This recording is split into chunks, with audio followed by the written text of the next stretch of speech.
We have angels of love among us in the streets, and although they are growing in numbers every year, we're failing to recognize them. In the name of the Creator, Redeemer, and Sustainer, Amen. Please be seated. Yes, we have angels of love in our streets, like Elijah Arnold, who last year tackled a thief with a gun in an IHOP in San Antonio, Texas. The man had fired 2 shots in the air, threatening to kill anyone who tried to stop him. Elijah clung onto the thief's legs as he tried to crawl away until the police arrived. Through this heroic action, Elijah saved the lives of everyone in the store. We have angels of love among us in the streets like Joey, who in a cold winter night spotted a young couple who had missed their train. And while they were standing on the platform waiting for the next train to arrive, Joey offered them a warm spot underneath his blanket. The couple accepted Joey's offer, and sharing the blanket was a moment that changed the lives of the 3 of them. It was not until these acts of bravery and compassion occurred that the people in San Antonio and the couple in the train station realized that they were in the presence of angels of the streets. Angels who unfortunately didn't have a place that they can call home. We have angels who live among us, and maybe we cannot recognize them because they are disguised. They don't look like the stereotypical Eurocentric angels that we see in the movies, on TV or magazines. They don't look like that society has defined as normal, young, white, well put together, perfectly beautiful, no skin blemishes, perfectly aligned white teeth, wearing a white robe, and featuring a golden halo.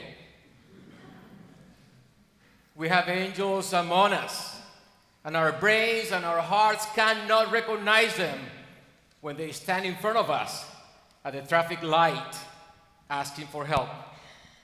We cannot recognize them when they are sleeping on the streets as we walk by, and we cannot recognize them when we serve them food at the soup kitchens. We have angels of love among us that are growing in alarming numbers, and that we are also losing in big numbers, and still we don't recognize them yet. Last year alone, there were close to 700 angels on the street of Pasadena. This is a figure twice as high as the angels of the streets that we had 5 years ago. And I ask you, how many of them did you get to know deeply? These angels of the streets are our passport to heaven. And at the rate that we're losing them every year, I believe that many of us are just missing the opportunity to grab that passport. Many of us are missing the opportunity to be transformed by bringing these angels into our lives. Today, we are celebrating the lives of the angels of the streets of Pasadena that are no longer with us, and that we, as a society, had missed to see them exactly for who they truly are. Angels of love sent to us by God to enrich our lives.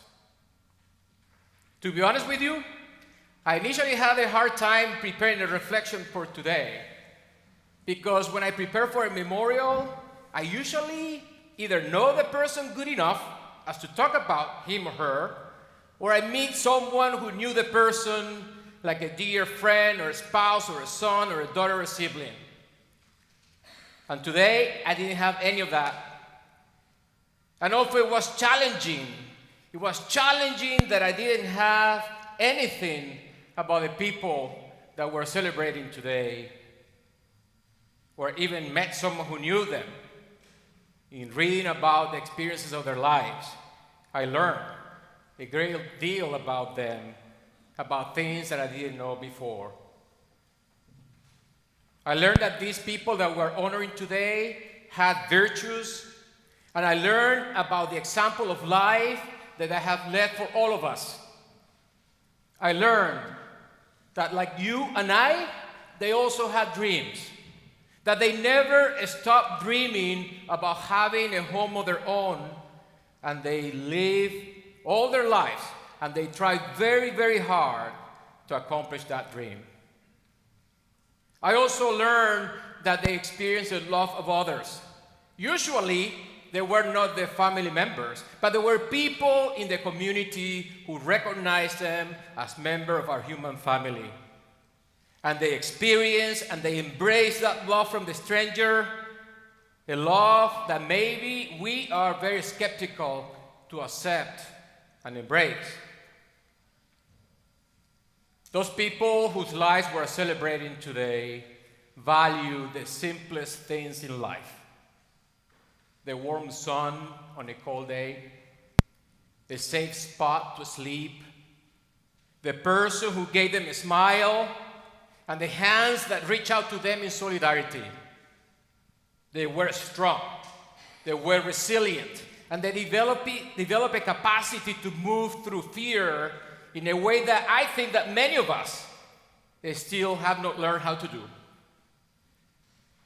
They were also bluntly honest. They spoke what was in their mind, and they developed a capacity to smell BS from a distance that I wish I had. Some of them were veterans of war, and they fought for us, for our honor, and to them we owe our safety and our freedom. They shared the little that they had because they understood that whatever they got was not just for them to keep, but it was for them to share with those in need. They were also very talented people, and they had different talents. Some of them spoke different languages. They were very well traveled. They graduated from college. They were musicians. They recovered from major surgeries and addictions. They were writers. They were actors. They were social workers. And they were much more.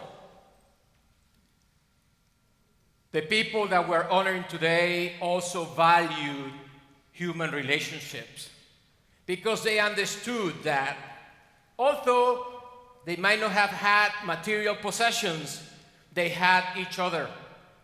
And when they had that, they knew that they had everything they needed. Above all of them, with no exceptions, were all loved by their Creator beyond measure. Today, we celebrate the lives of those angels of the streets that are no longer with us and who, because of our blindness or deafness, we didn't recognize. God, have mercy on us for this big miss. Today, we celebrate the fact that all of them are enjoying the promise that their Creator made to them, that they will be lifted up to a place where they are fully appreciated for who they are and where they are free from pain, suffering, rejection, and any need. Today, we celebrate that they are finally in the permanent home that they hope for. Today, we're also here in a heavenly place where if you look around, you realize that we are surrounded by angels of love like the ones that we're celebrating today. And I hope and I pray that through this night, not only we recognize them, but that the Creator in us connects with the creators in them, sparking a moment that transforms our lives. Today, during dinner, we all have an opportunity to learn from the angels of the street among us about what is the true essence of the divine that is not in the books that we have read or in the correct beliefs or ideologies that we have learned. Today, we'll have another great opportunity to grab a passport to heaven. Please, don't miss it. Amen.